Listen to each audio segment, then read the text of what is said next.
In 1877, a special committee of the United States Congress issued a report on Chinese immigration. Its members had gathered testimony from politicians, employers, judges, and experts on race. The report reached an extraordinary conclusion.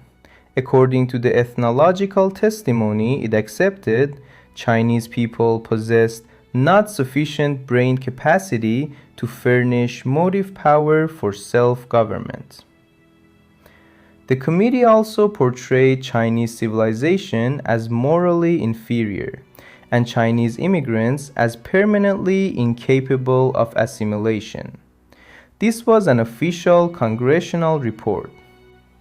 It was printed by the government and used in the political campaign that culminated in the Chinese Exclusion Act of 1882. Now move forward 149 years. In the 2026 Nature Index research leaders, Zhejiang University surpassed Harvard University to become the world's highest-ranked academic institution. Harvard, which had held first place since 2015, fell to second.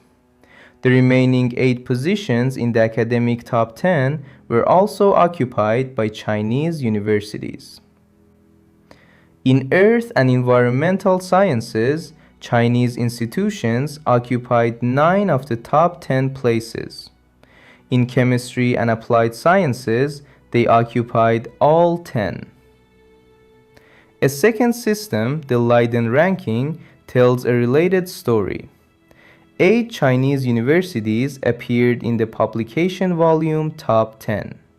The contrast is almost too dramatic. But we must interpret this reversal carefully. These rankings do not prove that Chinese people are biologically more intelligent. That would reproduce the same racial error.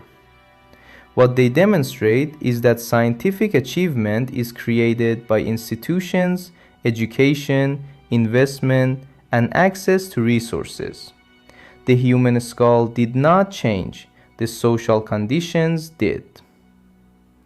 19th-century racial hierarchy was often presented as objective science. Scholars attempted to rank humanity according to intelligence and morality. One favored method was craniometry, the measurement of skulls. Samuel George Morton measured internal volume using seeds and lead shot to estimate capacity. Morton argued that larger cranial volumes corresponded to greater intellectual ability, placing Europeans at the top. His work became foundational to scientific racism. The central problem was deeper than arithmetic. Morton's racial categories were socially constructed. The numbers simply gave prejudice an appearance of neutrality. If inequality resulted from biology, then exclusion could be described as realism. Imperial domination was justified as the rule of advanced races over lesser ones. This brings us to part 2. Chinese workers were essential to the transcontinental railroad, but once the work declined, they became convenient targets. White workers accused them of lowering wages. Politicians discovered that anti-Chinese campaigning could mobilize voters, transforming economic competition into a racial struggle. The 1877 Joint Special Committee helped convert local demands into federal evidence. The claim about brain capacity served a specific political purpose. If the supposed inferiority was biological, then no education or social reform could solve it. Exclusion became the only possible answer. Science had not discovered a threat. Politics had selected it. Today, The Nature Index and Leiden ranking track identifiable publication data.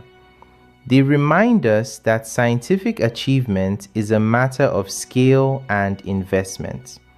The Nature Index tracks contributions to articles in 178 leading journals. It uses two principal measures, count and share, which divides credit among institutions.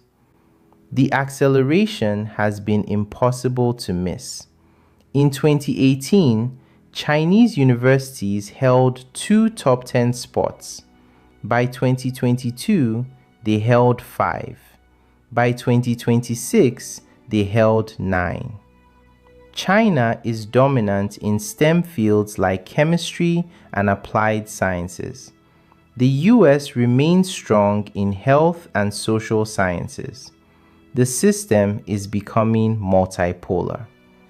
This transformation was built through Project 211, Project 985, and the Double First Class Initiative. The Chinese government directed exceptional resources toward these labs. In 2024, China spent over $1 trillion on R&D, slightly more than the United States.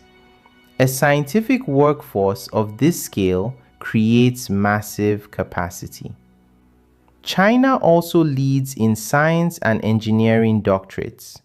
The Leiden results reflect this scale, large STEM faculties, and massive graduate populations. Crucially, this rise developed through global circulation. American universities trained Chinese scientists, and joint projects remain essential to both systems. The most powerful rebuttal to the 1877 claim is the speed of change. A biological hierarchy cannot explain an 8-year transformation. Human populations don't undergo genetic revolutions that fast. The 1877 ideology mistook the political and economic conditions imposed on immigrants for their natural limitations.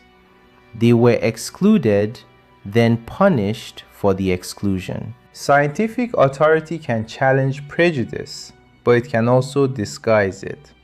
Craniometry used numbers to justify exclusion. Modern rankings too must be used with care. There is a profound historical irony here. American science became great not through racial purity, but through immigration. Nearly half of US STEM doctorates are foreign-born.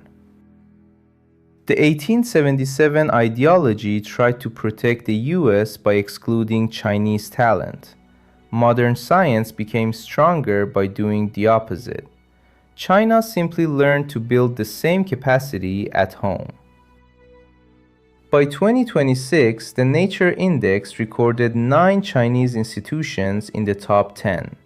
Harvard remained the only non-Chinese university, a broad and undeniable transformation. The Leiden ranking tells a parallel story.